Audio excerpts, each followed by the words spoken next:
আজকে আবার কুলাঙ্গার পিনাকিকে নিয়ে একটু কথা বলতে চাই। এই কুলাঙ্গার গিরগিটির বাচ্চা ২ দিন পর পরে যে চেহারা পাল্টায়। তো মানে পিনাকির রিসেন্ট হচ্ছে গিয়ে ৩১ তারিখে কি বলে ৩০শে মের একটা ঘটনাকে কেন্দ্র করে একটা লেখা চোখে পড়ল পিনাকির ওয়েবসাইটেই। আমি স্ক্রিনে দিয়ে দিচ্ছি ওয়েবসাইটটা, আপনারা একটু ওয়েবসাইটটা দেখেন। এই যে ওয়েবসাইটটা, এটা হচ্ছে পিনাকি ভট্টাচার্যের ওয়েবসাইট। ব্লগার, লেখক এবং মানবাধিকার কর্মী, পাকিস্তানের কর্মী, হ্যাঁ, তুরস্কের কর্মী, জামায়াতের কর্মী। উপরে ইয়েটা দেখবেন, এই যে ওয়েবসাইটটা, হ্যাঁ, pbhattacharya.com। এটা হচ্ছে জামায়াতের নতুন বাবা পিনাকি ভট্টাচার্যের ওয়েবসাইট। সো এই পিনাকি ভট্টাচার্যের ওয়েবসাইটে একটা লেখা আছে, জামিল তোমার মৃত্যু আমাকে অপরাধী করে দেয়। ২০১৮ সালের সেপ্টেম্বরের ২২ তারিখে লিখেছিল এটা। তো এই লেখাটায় জামায়াত এবং শিবির সম্পর্কে এই পিনিক ভট্টাচার্য কি বলেছে, পিনিকের বাচ্চা, ওইটা একটু আমরা দেখি। হ্যাঁ, আমরা এই লেখার একটা অংশ একটু পড়ি, তারপরে এখানে আরও অনেকগুলো তথ্য আর অপকর্মের, যেই জামায়াত এবং যেই মুসলমান অংশ পিনাকিকে বাপ ডাকে, হ্যাঁ, পিনাকি বাপ, পিনাকি তাদেরকে টাইনা জান্নাতে নেবে। হ্যাঁ, এই জামানায় কেউ যদি নবী হইতেন তাহলে পিনাকি হইতেন, খালি নুনুর মাথা কাটে নেই বললে পিনাকিকে নবী বানানো যাচ্ছে না। তো তাদের জন্য তাদের বাপের একটা লেখা দিয়ে শুরু করি আজকের ভিডিওটা। এখানে পিনিক ভট্টাচার্য লিখেছে, সাল ১৯৮৮, তারিখ ৩১শে মে। দলমত নির্বিশেষে অনেকের কাছে এক দুর্বহ স্মৃতির একটা দিন। ২৪ বছর আগে এই দিনে রাজশাহী মেডিকেল কলেজে ছাত্রমৈত্রীর সভাপতি জামিল আক্তার রতনকে প্রকাশ্যে দিনের আলোতে শিক্ষকদের সামনে কুপিয়ে হত্যা করে শিবিরের গুন্ডারা। যে শিবির হচ্ছে গিয়ে এখন পিনাকির বাপ, যেই শিবিরের কাছে হচ্ছে গিয়ে সাইদি নিজামির পরে বড় নেতা হচ্ছে গিয়ে ইসলাম রক্ষক হচ্ছে গিয়ে পিনাকি ভট্টাচার্য। হ্যাঁ, যিনি না থাকলে ইসলাম খাত্রে মে হ্যাঁ বইলা কান্নাকাটি করতে হইতো। আজকে ইসলাম রক্ষা করে ফেলেছে, জামায়াতকে রক্ষা করেছে। সেই পিনাকি বলতেছে কুপিয়ে হত্যা করে শিবিরের গুন্ডারা। জামিলের হত্যাকাণ্ড ৮-১০টা হত্যাকাণ্ডের মতো নয়। আজকাল শিক্ষাঙ্গনগুলোতে যে নিরন্তর ছাত্র সংঘর্ষ ও রক্তপাতের ঘটনা দেখি আমরা, জামিলের হত্যাকাণ্ডকে সেগুলোর সাথে যেন ঠিক মেলানো যায় না। আজ বিশ্লেষণ করলে বোঝা যায় এই হত্যাকাণ্ডের পেছনে গভীর আর সুদূর প্রসারী পরিকল্পনা ছিল, কিছু ঘৃণ্য ষড়যন্ত্র। ৯০-এর দশকের রাজশাহী মেডিকেল কলেজে হয়ে উঠেছিল সেই সময় প্রগতিশীলতার প্রতীক। ছোটোখাটো গড়নের এক দুর্দান্ত মেধাবী ছাত্রনেতা জামিল আক্তার ছিলেন যার মধ্যমণি। আজন্ম বিপ্লবী জামিলের চোখে মুখে ছিল এক গভীর স্বপ্ন, শ্রেণীহীন শোষণহীন বাংলাদেশের স্বপ্ন। তাকে ঘিরে আবর্তিত হতো রাজশাহী মেডিকেল কলেজ, প্রগতিশীল আন্দোলন আর চিন্তার চর্চা। হয়তো সে কারণে এই তীব্র টার্গেট হয়েছিল। আচ্ছা, ৩০শে মে ঘটনার সূত্রপাত হয় সে রাতেই। শিবির মিছিল করেছে এমন সময় অন্ধকার থেকে কে বা কার আওয়াজ তোলে, ধর ধর। রাজশাহী মেডিকেল কলেজে কোনো সংগঠন মিছিল করলে কেউ ধর ধর করবে এমন সংস্কৃতি কখনো ছিল না। একটা মেডিকেল কলেজে সব মিলিয়ে কয়েকশো ছাত্র থাকে, রাজনৈতিক রেষারেষি হয়তো থাকে, কিন্তু সেটা খুন পর্যন্ত গড়ানো সেই সময়ের প্রেক্ষাপটে একটু অস্বাভাবিক ছিল। সেই সময় রাজশাহী মেডিকেল শিবির সমর্থন করত সব মিলিয়ে বড়জোর ৩০-৪০ জন। এই ধরধর শব্দের পরেই শিবিরের সেই মিছিলে এসে জুটল শতাধিক লোক, সবার হাতেই অস্ত্র। সেই অস্ত্র নিয়ে সারা রাত চলল মধ্যযুগীয় মহড়া। সকাল হতেই ছাত্র সংগ্রাম পরিষদ মিছিল নিয়ে অধ্যক্ষের কাছে স্মারকলিপি দিল এবং অভিযোগ করলো মেইন হোস্টেলের কলাপসিপাল গেট বন্ধ করে অস্ত্রসহ শিবিরের অনেক বহিরাগত অবস্থান করছে।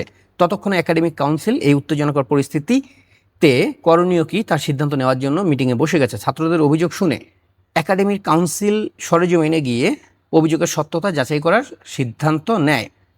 সেই মিটিং থেকেই অধ্যক্ষ প্রায় ৩০ জন শিক্ষকের একটি দল মেইন হোস্টেলে যান। কয়েকজন ছাত্রের সঙ্গে জামিল ভাইও সেখানে উপস্থিত ছিলেন। শিক্ষকরা যখন মেইন হোস্টেলে ঢুকতে যান তখন বাধা আসে সেখানে অবস্থানরত শিবিরের ক্যাডারের কাছ থেকে। এর মধ্যে কয়েকজন বহিরাগত শিক্ষকদের সাথে মানে পুরো ব্যাপারটা হচ্ছে শিবির সেই দিন কীভাবে অপকর্মগুলো করেছিল সেই ইতিহাসটা তুলে ধরেছে। শিবির কতটা মধ্যযুগীয় কায়দায় আক্রমণ করেছে সেটা তুলে ধরেছে। সেই বর্বরতা নিয়ে পিনিক ভট্টাচার্যের কান্নাকাটি, এই জায়গাটা কয়েকদিন আগেই ২০১৮ সালে প্রকাশিত, এটা মাত্র। তারপরে পিনিক আর কি হইল, পিনিক জামাত হয়ে গেল। এবং এই পিনিক তো গণজাগরণ মঞ্চে, আমরা যারা ছিলাম গণজাগরণ মঞ্চের সামনে, ও তখন হচ্ছে সেই ফার্মাসিউটিক্যালসে চাকরি করে। আমি এই কথাটার পরে সেই ভিডিওটা যুক্ত করে দেবো, আমার আরেকটা ভিডিও যেটার মধ্যে হচ্ছে ওই মেডিকেল অপকর্মের, শিশু হত্যাকাণ্ডের তথ্য প্রমাণ রয়েছে। তখনও সেই মেডিকেলের কি বলে যে একটা মেডিকেল কোম্পানিতে চাকরি করে, ফার্মাসিউটিক্যালস কোম্পানিতে। এবং সেখান থেকে ও হচ্ছে গণজাগরণে আসতো, টাই টুই পইরা একটা ব্রিফ কেস লয়ে লয়ে ঘুরতো। হ্যাঁ, তখন ওরে কেউ আমরা পাত্তা দিইনি, বরং ওর চেহারা, ওর কথাবার্তা, ওর সব কিছুতে ধান্দাবাজির গন্ধ পাইয়া আমরা ওরা সবসময় দূরে সরায় রাখতাম। যেরকম একদিনের ঘটনা বলি, গণজাগরণ মঞ্চে মূল যে শাহবাগের চত্বরটা ছিল সেখানে তো একটা কর্ডন করা থাকতো, একটা ব্যারিকেড দেওয়া থাকতো নিরাপত্তার কারণে। তো সেখানে এসে ওই সিকিউরিটি টিম যেটা ছিল, সিকিউরিটি টিমটা আবার আমার দায়িত্বে ছিল। সিকিউরিটি যারা মেনটেন করতো প্রায় 40 থেকে 50 জন ছেলে মেয়ে ছিল। রোড মার্চগুলোতে এটার পরিমাণ বাড়তো, 70-80 জন থাকতো সিকিউরিটি টিমে। সেই টিমের প্রধান হিসেবে দায়িত্ব পালন করতাম আমি। তো সেই জায়গা থেকে একদিন হচ্ছে গিয়ে কি বলে, সামনে ইমরানের সরকার, তারা যেখানে বসে সেখানটায় যাবে, একজন লোক এসে ধাক্কাধাক্কি করতেছে। তো একটা ছেলে আমাকে বললো যে ভাই এই লোকটা বারবার ধাক্কাধাক্কি করতেছে, উনি ভেতরে ঢুকতে চাচ্ছে, মানে উনি হচ্ছে মেন সামনের সারিতে যেতে চেতেছে, কি করব। তো আমি গেলাম, যে বললাম হয় আপনি কে, মানে আপনি কেন যাবেন, একটু আমাকে কারণটা বলেন, আমি দেখি আপনাকে যেতে দেওয়া যায় কি না। তো বল আপনি আমাকে চেনেন, আমি কে? তো ভাই আমারও তো রক্ত গরম, মাথা গরম। তো আমি বললাম আপনি কে ভাই? বলে আমারে চিনেন না আপনি? তাই আমি বললাম যে না চিনি না। বলেন আপনি কি, আপনার পরিচয় দেন। আর যদি আপনি অনেক বড় কেউ হন তাহলে তো গলায় সাইনবোর্ড লাগায় ঘুরবেন যে আমার নাম অবক, হ্যাঁ আমি এত বড় নেতা, আমি এইটা। তো আপনি কি, আপনার পরিচয় দেন। তখন বললাম আমি পিনাকি ভট্টাচার্য। তাই বললাম তাহলে গলায় লেখা রাখবেন, কারণ আপনি এত বড় মহান কেউ না যে আপনার আমার চিনতে হবে। যেহেতু আপনি মনে করেন আপনার সবাই চেনা উচিত, তাহলে যেটা করবেন গলায় একটা পিনাকি ভট্টাচার্য লেখা একটা সাইনবোর্ড লাগায় রাখবেন। তো এটা বলছি, তখন আবার ইমরানের সরকার ভিতর থেকে আমার হাত দিয়ে ইশারা করলো যে তর্ক করিস না, বাদ দে। দেন তারা আর ঢুকতে দেয়নি ভিতরে। তো এই ছিল হচ্ছে পিনাকি, যে হচ্ছে ধান্দাবাজি করার জন্য শাহবাগে এসে দিনের পর দিন একটা ব্রিফকেস লয়ে ঘুরে বেড়াইতো। সেই চোরটা শাহবাগে কোনো সুযোগ না পায়া এখন হচ্ছে কি সে হয়ে উঠছে জামায়াতের বাপ। সে হচ্ছে পাকিস্তানপন্থীদের বাপ হয়ে উঠছে এখন এই মুহূর্তে। তো আমরা আরেকটা ভিডিও একটু যুক্ত করে দিচ্ছি, সেই ভিডিওটা আপনারা দেখতে পাবেন যে কিভাবে করে পিনাকি ধান্দাবাজিগুলো করতেছে। এবং এটা 2018 সালেও পিনাকির এই বক্তব্য ছিল। এই লোকটাকে নিয়ে কথা বলবার আগ্রহ কিংবা রুচি কোনোটাই আমার নেই, যে কারণে আমি এর সম্পর্কে আসলে খুব একটা কথা বলি না। তো কিন্তু বাংলাদেশে যে পরিমাণ ভাবে উস্কানি দিয়ে বাংলাদেশের ভেতর গৃহযুদ্ধ লাগাবার যে পরিস্থিতিটা তৈরি করছে, কিংবা মুসলিম তোষণ দেখাতে গিয়ে সে মুসলিমদেরকে যেভাবে জঙ্গি হিসেবে প্রমাণ করবার জন্য উঠে পড়ে লেগেছে, এবং বাংলাদেশের ভেতরে হিন্দুদের নিরাপত্তা যেভাবে বিঘ্নিত করছে, মুক্তিযুদ্ধের বিরুদ্ধে তার যে অবস্থান, সেই কারণে আসলে কথা না বলেও পারা যায় না পিনাকি ভট্টাচার্য। আজকে বাংলাদেশের এক শ্রেণীর মূর্খ উন্মাদ মানে কিছু লোক যারা হচ্ছে ধরেন 10 টাকা দিয়ে কোনোভাবে মেগাবাইট কিনে একটা ফেসবুকে ঢোকাটা শিখেছে, আর জীবনে কিছুই শিখেনি, তাদের কাছে এখন পীর আউলিয়া হয়ে গেছে পিনাকি ভট্টাচার্য। এই পিনাকি ভট্টাচার্যর ইতিহাস নিয়ে আমি ধারাবাহিকভাবে 2টা বা 3টা পর্বের ভিডিও বানাবো। তো তার প্রথম পর্ব বানাচ্ছি এটা। তো যারা আমাদের দি পলিটিক্যাল ড্রামা চ্যানেলটা সাবস্ক্রাইব না করেছেন, চ্যানেলটা সাবস্ক্রাইব করে রাখবেন পরবর্তী পর্বগুলো যাতে তথ্যগুলো পেয়ে যান সেই জন্য।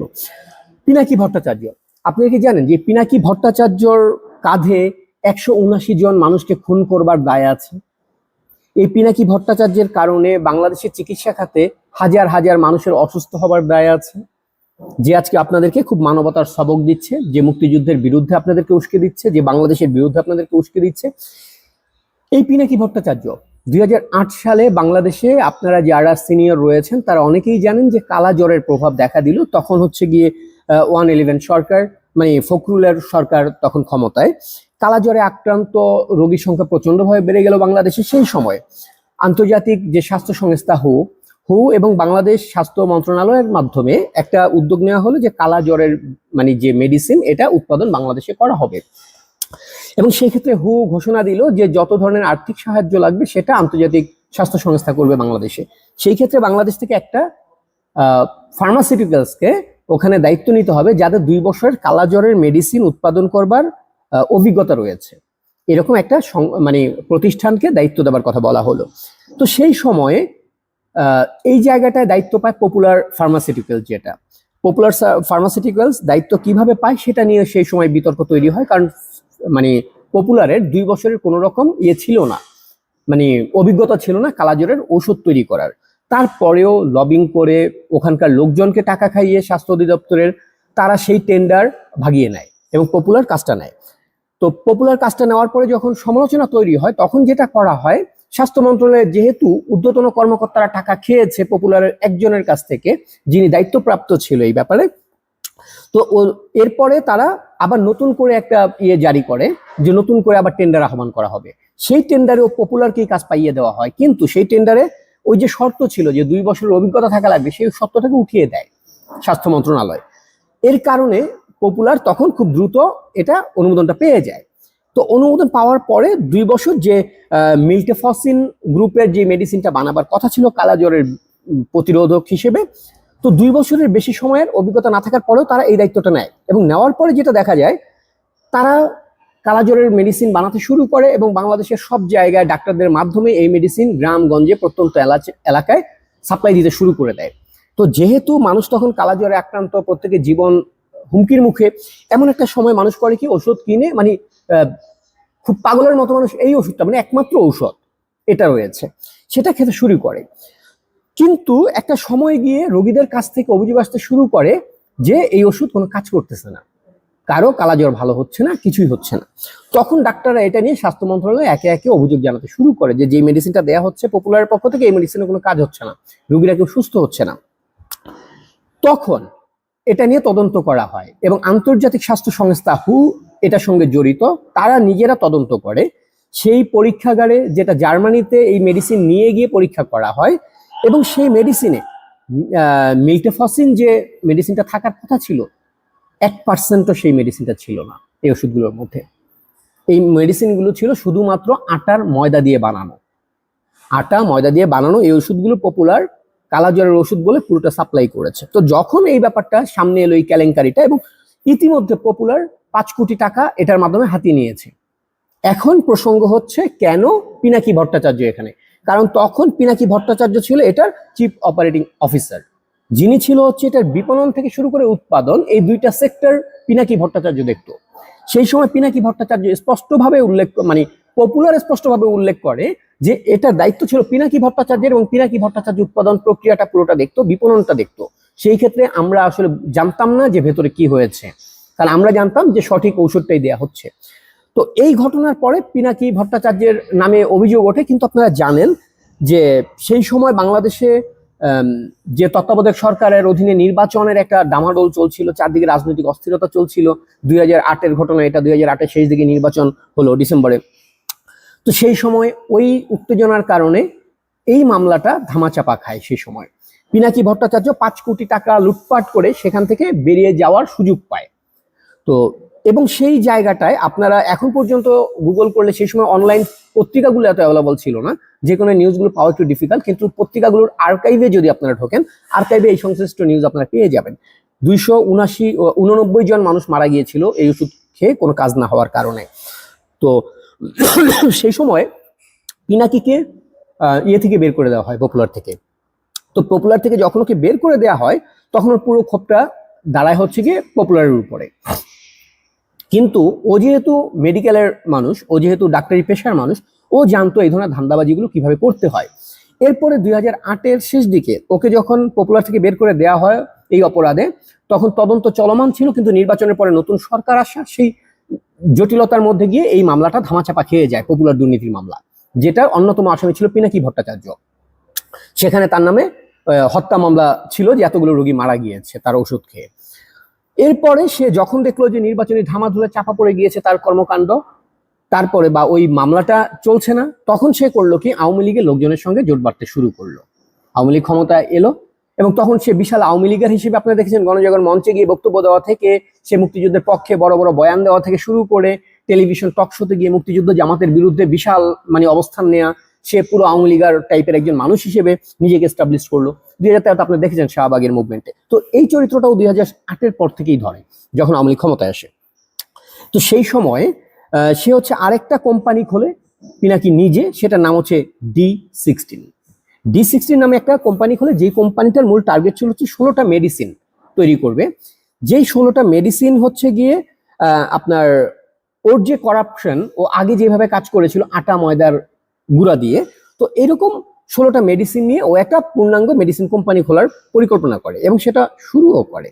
শুরু করার পরে তার যে মার্কেটে যে স্ট্রাকচারটা ব্যাপার, এটা সে খুব ভালো জানে কিভাবে মেডিকেল সেক্টরকে হাত করতে হয়।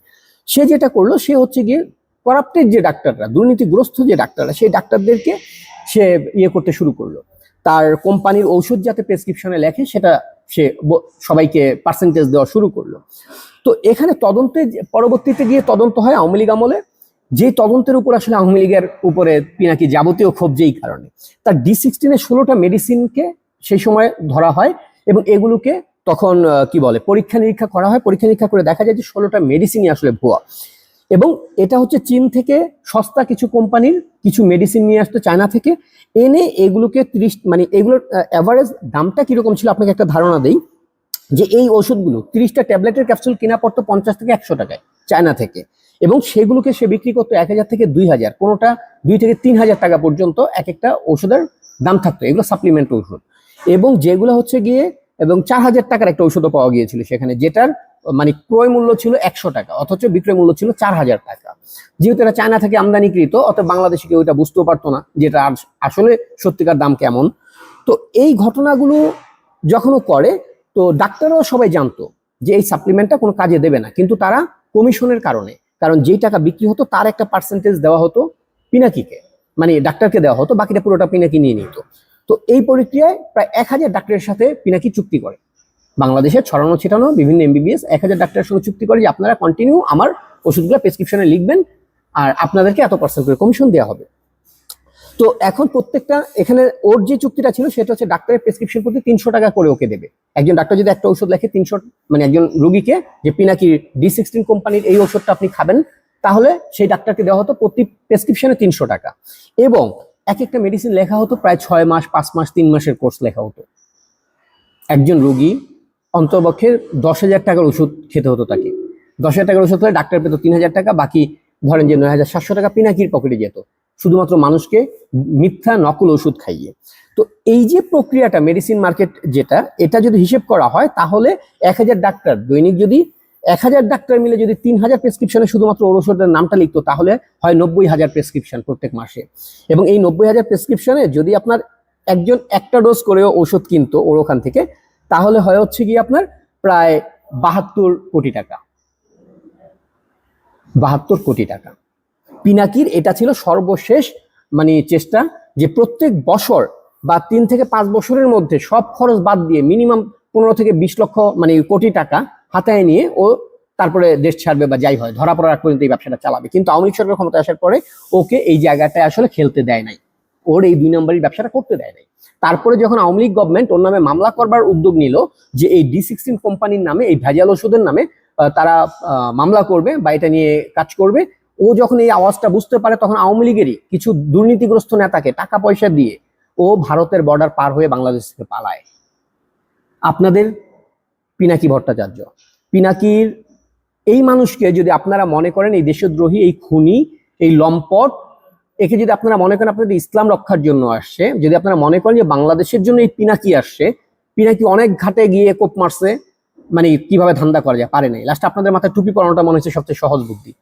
হ্যাঁ, এতে মামলা খাওয়ারও ভয় নাই, এতে ভেজাল ওষুধ বানানোরও ঝামেলা নাই, বরং আপনাদের মাথায় টুপি পরায় দিলে খুব সহজে মানে কোটি কোটি টাকা কামানো সম্ভব। পিনাকি এখন এটাই করতেছে। আর পিনাকি রয়ের যে সংযোগ, রয়ের সঙ্গে ওর কানেকশন কি, ও কিভাবে বাংলাদেশটাকে ভারতের ইন্ধনে বাংলাদেশকে ধ্বংস করতেছে, সেটা নিয়ে দ্বিতীয় পর্বটা আমি করব। ধন্যবাদ সবাইকে, ভালো থাকবেন।